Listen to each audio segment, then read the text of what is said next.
Old School Runescape has been ever evolving since its inception in early 2013.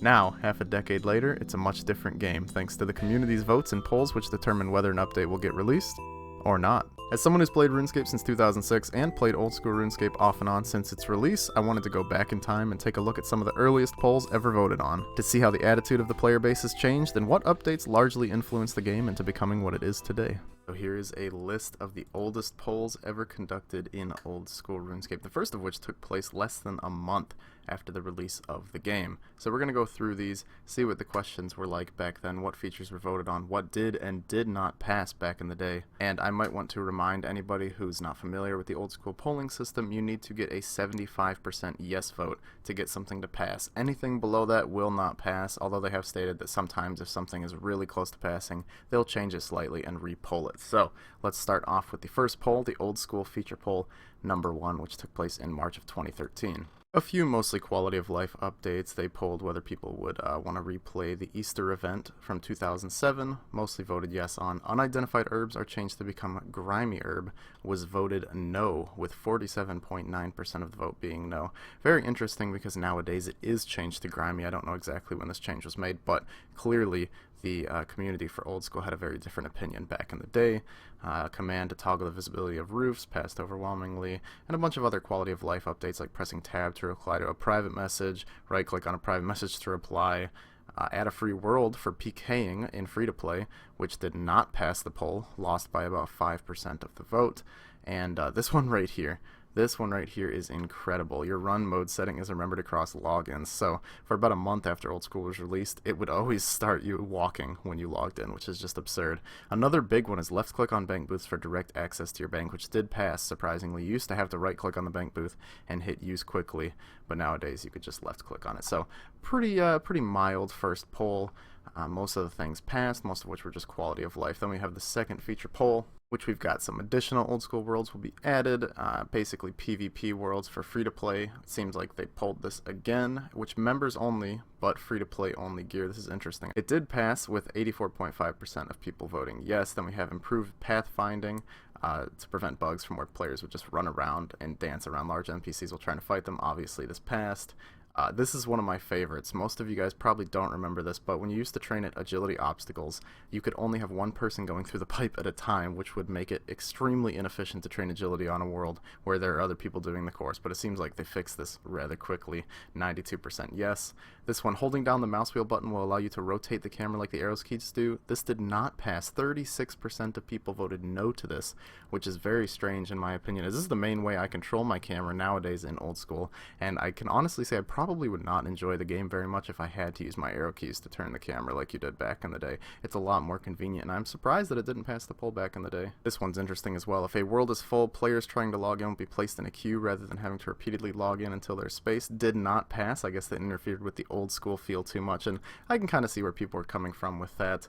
Then just some other quality of life things. This one here, which has been trying to get passed for a long time, which I think did eventually pass. Players will be permitted to return to Apertol without claiming the defense XP reward of the Monkey Madness quest, allowing peers to attempt it. Actually, no, I don't think this is passed. I still think you have to get the XP before going back to Apertol, so people had the same opinion on peers back then as they did today. And then this one basically allows you to queue up a high alchemy or low alchemy spell while the other one is already in progress, and it just starts right when the first one is finished. This passed. And now we have something interesting, a little divergent from the regular feature polls, the rare item polls. So originally there were no rares in Old School RuneScape, and they did these polls to figure out if people wanted to bring them back and how they wanted to bring them back. So first of all, would you like rare items to return to the game in some form? 85% yes. Then, if you want rare items to return, do you want them to remain tradable? The ones that are already tradable barely passed with 75.2%. So we could have had a game with untradable rares that you could only acquire from certain methods. Now this part is the most interesting to me. They held a poll based on how would you like the rares introduced, and every single one of these questions, almost overwhelmingly for each one, was no. They did not like all of these ideas for bringing the items into the game. The closest one to passing was, would you like untradable rare items to be distributed using similar mechanics as we did before, basically dropping them or having them come through holiday events, with 71%, but still failed. So they conducted another poll, the rare item poll 3, which was Basically the same thing, some more ideas for how to bring them into the game, and as far as I can tell, I'm pretty sure I skimmed these quite thoroughly. Not a single one of these ideas passed. So I think eventually they just ended up bringing in rare items by having JMods log into the game, drop them all around the place in random places in the world, and having people pick them up. Now let's go back to the feature polls and see what we've got here. This update right here basically just makes it if you log out during the fight cave, you will restart the wave when you log back in. 93% yes. Pretty good update. This one right here is very important as well. Make rock cakes available to players who have completed the dwarf chapter of Recipe for Disaster. Originally you couldn't get them back, which sucked because it makes Darox very effective when you lower your HP intentionally. Some ones that don't really matter. This one kind of matters a lot. Add a right-click option to the Slayer gem so you can check your progress on Slayer assignment. 96.8% yes. As you can tell, a lot of these ideas are very popular. Update smithing so you're no longer locked into the action when you're smithing. Obviously a yes. And I'm not very surprised this one didn't pass because they wanted to rearrange F key shortcuts to better match the behavior of the main version of RuneScape.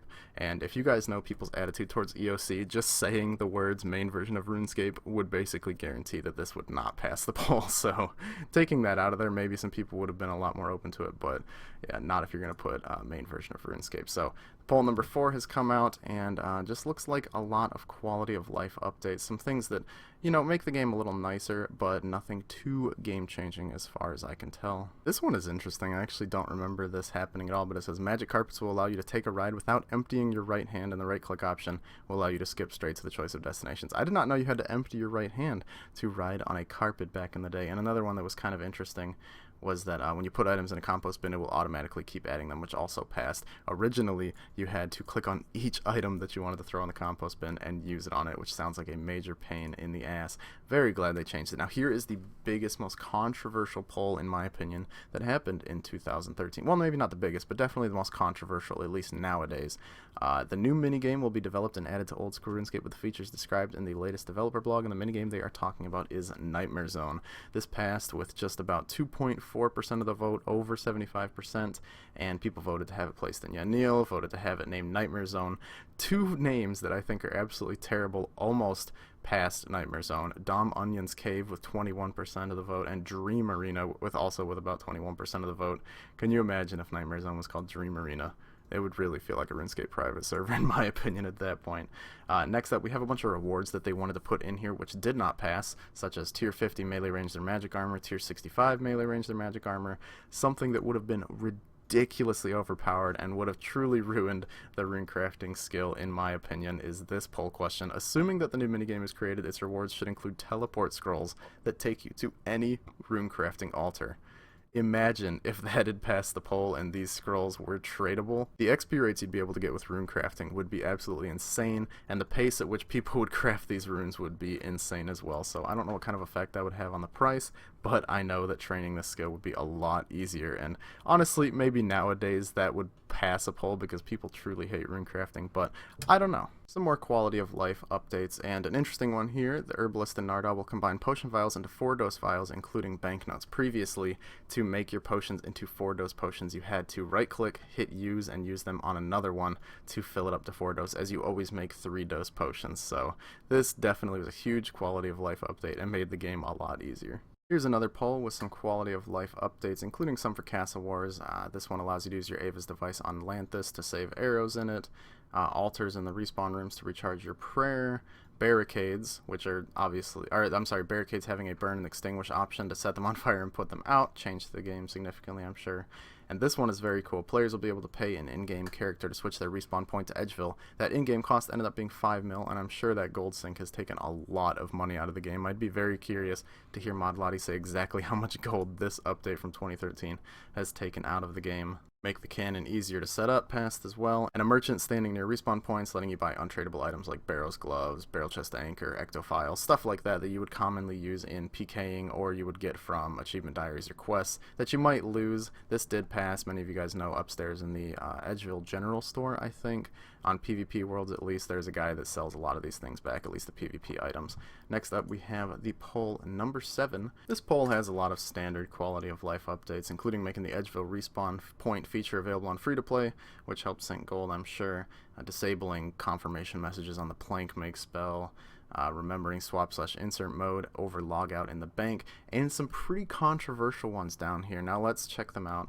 The Entrana monks will forbid players from taking gnome balls to Entrana. This did not pass. 47% of the players voted against this. People love their gnome balls, man. Don't try and take those from them. And this one, which was very interesting, the default price of Abyssal Whips will be increased so that they are protected over Dragon Battle Axes on death. The alchemy spells will no longer work on the whip. Now do remember, back during this time, the Abyssal Whip was the best in slot weapon in Old School RuneScape, so obviously it was highly sought after by everybody, including Skull Trickers in the Wilderness, I'm sure. So they wanted to make the default price of Abbey Whips go up so they're protected over Dragon Battle Axes, so people couldn't drop a certain amount of Dragon Battle Axes on the ground.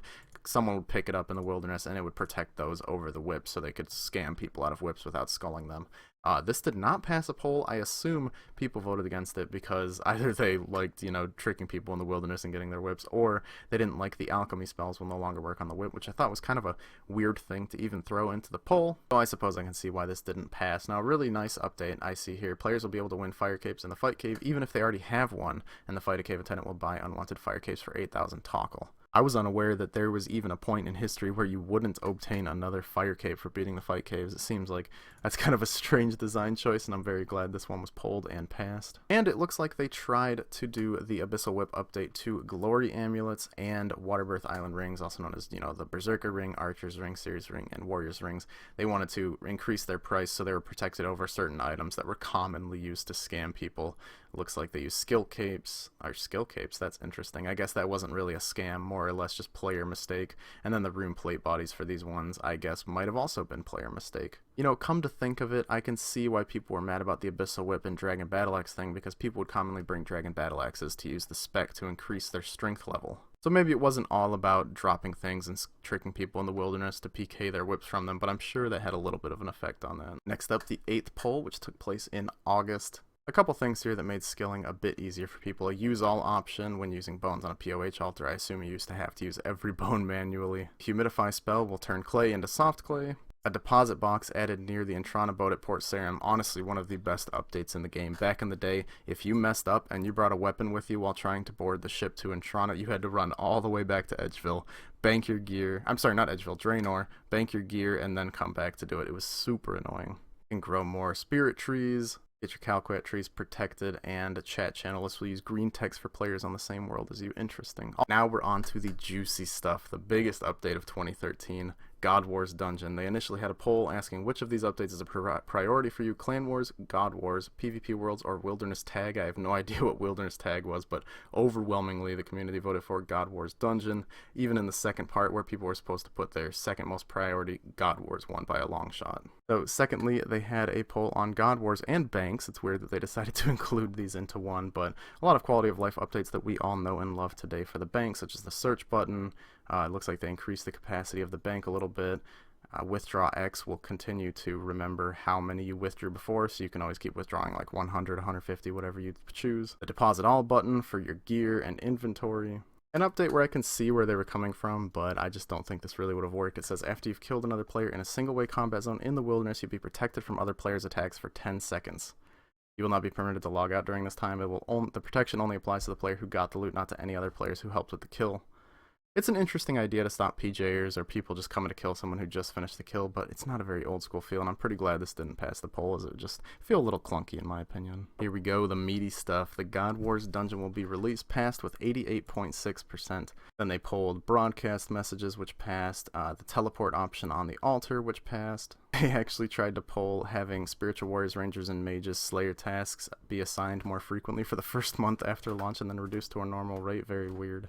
They tried to poll making the AGS special attack cost 60%, which failed with 51% no votes. They also tried to poll spiritual mages dropping a shard of dragon material as opposed to the dragon boots, which you would use on Rune Boost to upgrade to dragon boots. Again, a very weird poll, which failed, again, with 47.6% of the vote. They tried to make the Amulet of the Damned a degradable item dropped by Krill, but eventually I do believe they added that into the Shade Dungeon in Mauritania. Pulled the Staff of the Dead, which they originally said would be a magic weapon similar in behavior to the Staff of Light dropped by Zami. And they pulled the Armadyl Crossbow drop from Ziliana, which did not pass, actually. It failed with 27.7% of the vote, meaning that just barely enough votes were cast to prevent this from coming into the game. And then interestingly enough, they had a second poll on new rewards for the God Wars dungeon. The first question was a new level 70 crossbow will be released, basically saying, should we release the Armadillo crossbow, which failed in the last poll you see by just about 3 percentage points. It passed this time with 81% of the vote. Interestingly, I'm sure they might have changed the stats slightly or made it a little bit stronger or weaker, whatever it was the players were complaining about. Then they offered the Staff of Light once again, but with a magic boost of 15%, which barely passed the poll, 75.3%. They also polled that the special attack that halves the melee damage you take for 1 minute would also have the melee damage you deal. Very weird, a kind of a cool idea in my opinion, but that did not pass, which kept the Staff of the Dead as one of the most powerful hybrid weapons for PKing. Next up, a poll question which I'm very surprised actually passed back in the day, as a lot of people talk about how power creep is a huge problem for Old School RuneScape, and how back in the day people wouldn't have voted for the Twisted Bow to get into the game. Back in the day people wouldn't have voted for the Raids 2 rewards like the Rapier and the Scythe, but it looks like back in the day people weren't too concerned about power creep, as they voted to allow rings like the Seer's Archer Warrior and Berserker ring to be imbued with Nightmare Zone points to double their stats, which is a pretty big buff for those rings. However, they also voted no to imbuing Onyx, Dragonstone, and Diamond rings with Nightmare Zone points, which is interesting. I don't have the dev blog pulled up to see what it would have done to those rings, but they voted no. It looks like they pulled new rewards for Nightmare Zone's reward shop as well, most of which failed, such as an upgrade to the anti-fire potion, which would block all Dragonfire damage and reduce the effects of KBD's Dragonfire attacks. This is basically the super anti-fire that we have from Dragon Slayer 2, and this almost passed. It only failed by 1% of the vote, which is very surprising. Interestingly enough though, the Super Anti-Fire does not reduce the effects of KBD's non-regular Dragonfire attacks as far as I know, so this potion would have actually been more overpowered than the Super Anti-Fires we have today. This one right here is the most interesting power creep, you could say, that I've ever seen in these old polls, and it says the reward shop would sell an ingredient that upgrades a Super Energy Pot to an Energy Renewal Potion, requiring level 92 Herb Lore. The Energy Renewal Potion would restore all of your run energy and keep it at 100% for 30 seconds. This is kind of similar to the stamina potions, but it restores 100% of your run energy, so this is very powerful. More powerful than the staminas, although it does only last for 30 seconds. 100% run energy can definitely let you run for a while. This failed by 3.5%, so it actually almost passed into the game, and that means that the best run potion would have been acquired through Nightmare Zone. Oh my. They also pulled a Super Prayer Potion ingredient that you could get from Nightmare Zone, which would increase your prayer by 4 points more than the existing prayer potion. This failed by 6%, and I just see it as kind of an unnecessary potion. I'm kind of glad this isn't in the game either. This one here, which we all know passed, the Nightmare Zone reward shop selling packs of 10 unidentified herbs. I'm very surprised this passed, as Nightmare Zone is enough of a problem in my opinion, but being able to profit from it kind of is just icing on the cake. That passed with 79.2% of the vote. And imbuing the crystal bow and shield also passed. These two questions are very interesting, as I had never heard of these. If you're wearing a quest cape at the moment when you complete an endurance stream, the cape could become trimmed light blue, giving it a +2 prayer bonus and increasing its defense stats from 9 to 11. They also pulled this again for the quest cape, but it would give it a 2 prayer bonus, 1 attack bonus, and increase the defensive stats, both of which failed, the first one by 1% and the second one by about 2%.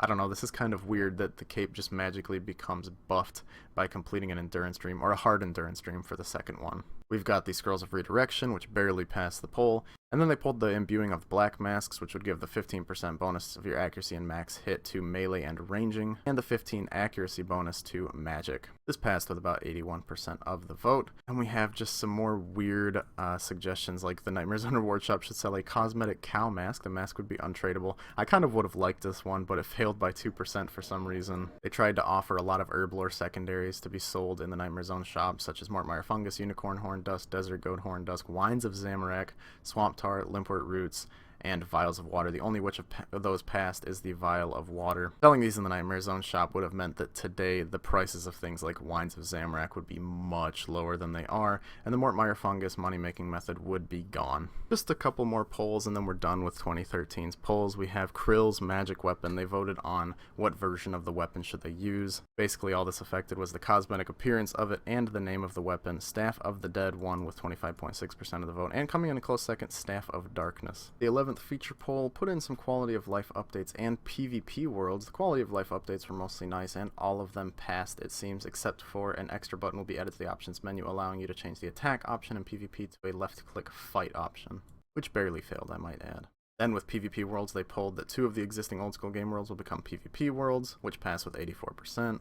Then they pulled a few of the features on PvP worlds, most of which failed, except for the one that prevents you from attacking a target player in single way zone if they've been attacking someone else in the last 10 seconds, basically preventing PJing in the PvP worlds. Then they held the first player-designed content poll where people submitted their ideas or content in Old School RuneScape that could be released, and then they are credited with the ideas. The one that ended up passing was Rooftop Agility. Many of you know this as basically the best way to train agility in the game, and it made agility a lot more AFK, you had to pay a lot less attention, and you got Marks of Grace, which was a monetary reward for training agility. A lot of people probably say this was an amazing update, including myself. It made the skill a bit more tolerable, and the fact that you could make money from it was very nice. However, this only beat the second place choice of Storm Atronachs by 2.7%. So if just a couple more people, namely like 120 more people, had voted for the other update, then we would not have Rooftop Agility, and agility would be the living hell that it was back in 2007.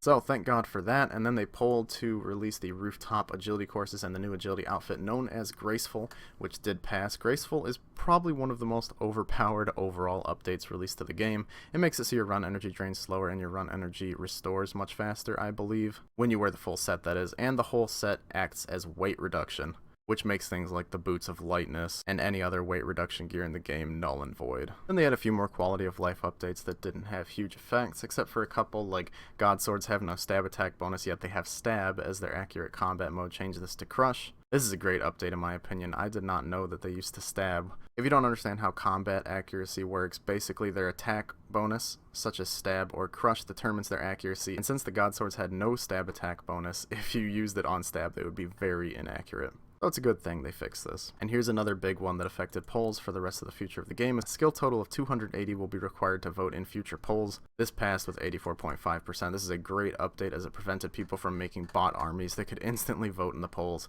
and get whatever question they wanted passed. This is an interesting poll called About You in 2013 that asks some interesting questions. What age group do you fall in? The biggest age group playing Old School being 16 to 20 and then 20 to 30. Are you male or female? 94.4% of the player base is male, 4% female, and 1.5% would prefer not to say. Then we have what is your favorite skill? Slayer being the most popular with 26.9%, Combat being the second most popular with 26.1%, and surprisingly to me, the least popular skill voted on in this poll is Firemaking. Firemaking was the least favorite skill out of all of the Old School RuneScape players back in the day. Nowadays, obviously, we have Wintertot, which makes the skill very questionable, I guess you could say, as the minigame has basically become the way to train Firemaking. Other skills that were deemed not very much of favorites: Thieving and Cooking, two of which nowadays I think a lot more people like because cooking is probably the easiest 99 to get in Old School. You don't have to pay much attention and the XP rates are high. And Thieving, which until recently was a cookie clicker simulator. Next up, what's your favorite activity? 40% of people said their favorite activity is PVM. Almost 30% of people said their favorite activity was PvP, which is very surprising considering the PvP community is a lot smaller than 30% of the player base nowadays, but it was very thriving back in the day. 10% of people said questing, and 20% of people said skilling. From the list below, what is your strongest motivation to play Old School? 23% said to interact with the community, 5% said to compete in the high scores, 45% to acquire items and gold, and 27% to get the highest level you can. I would actually love to see this repolled today and see how people's opinions have changed. Then we have this question: why do you play Old School rather than RS3? The answers are pretty obvious. 61.9% of people said because it has the old combat system, and 16.4% of people said it holds a lot of nostalgia for you. I think this should have been a huge wake-up call to the RS3 developers about the state of EOC. 62% of people playing Old School are playing simply because it has the old combat system. I still can't believe to this day that they released that in the state it did. And then what would your priority for future updates be? It seems like most of them got pretty similar numbers, except for new monsters to fight and new equipment to fight with, which were both very popular. Two more polls left till we're out of 2013, and we have the Slayer and Christmas poll. This poll offered the introduction of Slayer points and a lot of extra things that come along with Slayer points, such as the Slayer shop to buy certain things from with those reward points. So the point system passed, Cooperative Slayer did not pass, Simona, the new Slayer Master, passed, Leaf-Bladed Sword passed, and a lot of other things that are really great for the game nowadays in my opinion passed, such as the Slayer Ring, the Slayer Helmet, and the Slayer Log. Now it says here that they pulled 2 new Slayer monsters which can be attacked if you have a Slayer level of 80 plus. And then if we introduce 2 new Slayer monsters, should we introduce 2 new boss variants of the Slayer monsters? Now I'm not sure exactly which creatures they're talking about. I would assume that it's maybe Cerberus and or Kraken. Those are probably the 2 bosses they were talking about here, as we now have a lot of Slayer bosses that can only be attacked on task. Then we had an update that I actually think would have been kind of cool, asking should we introduce a time trial Slayer mode which will reward players with additional Slayer points if they complete their task within an allotted time period.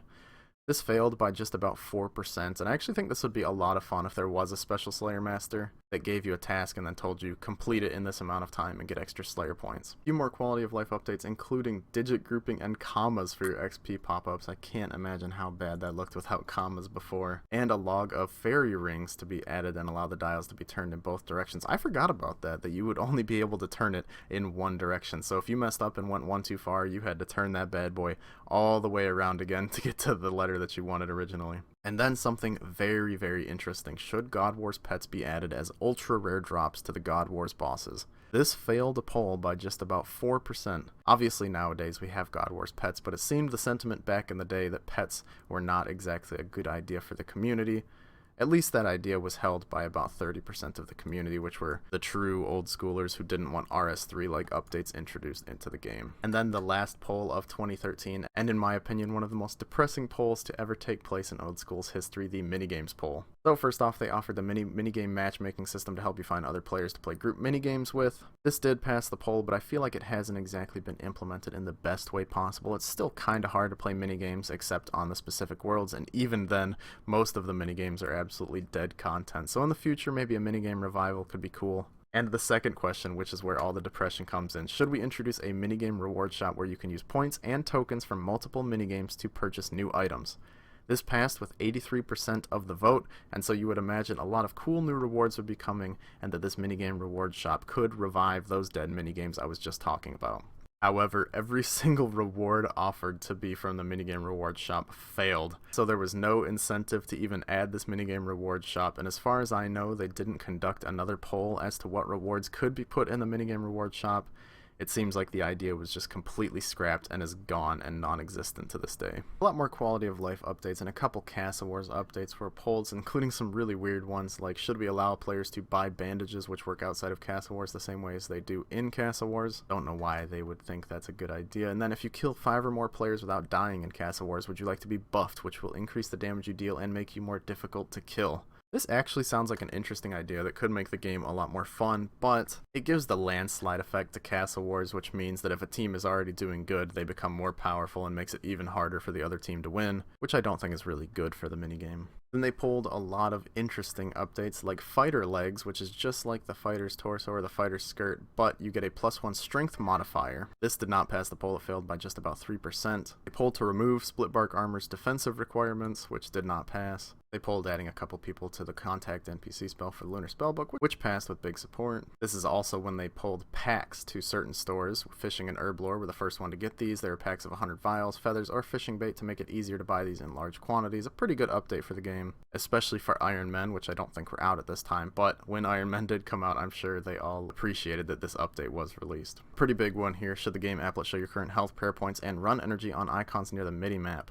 Toggle option would allow players to hide these if they did not wish to see them. Newer players may not know that to see your health back in the day you had to go to your skills menu, so you really didn't know how low your health was unless you were looking at the bar above your head or in your skills menu. They added the Zami Hasta into the game, which barely passed a poll just by 1.5%, which is basically just a single-handed Zami spear allowing you to wear a shield or a defender with it. The Fruit Tree Patch in Letia was added, and a supply of spades added to the building near Barrows was added as well. I remember when I was a kid and I first started doing Barrows, I was so excited to do it. I thought I was going to make bank from Barrows, and I can't tell you how many times I showed up there without a spade, and the only way to get one was to go all the way back to the bank and return to Barrows. And of course, since I was a little kid back in the day, I had no idea of the alternate methods to get there, which are faster, so I wasted a bunch of time running. And that concludes all of the polls from 2013, except for these 2 Goblin Invasion polls.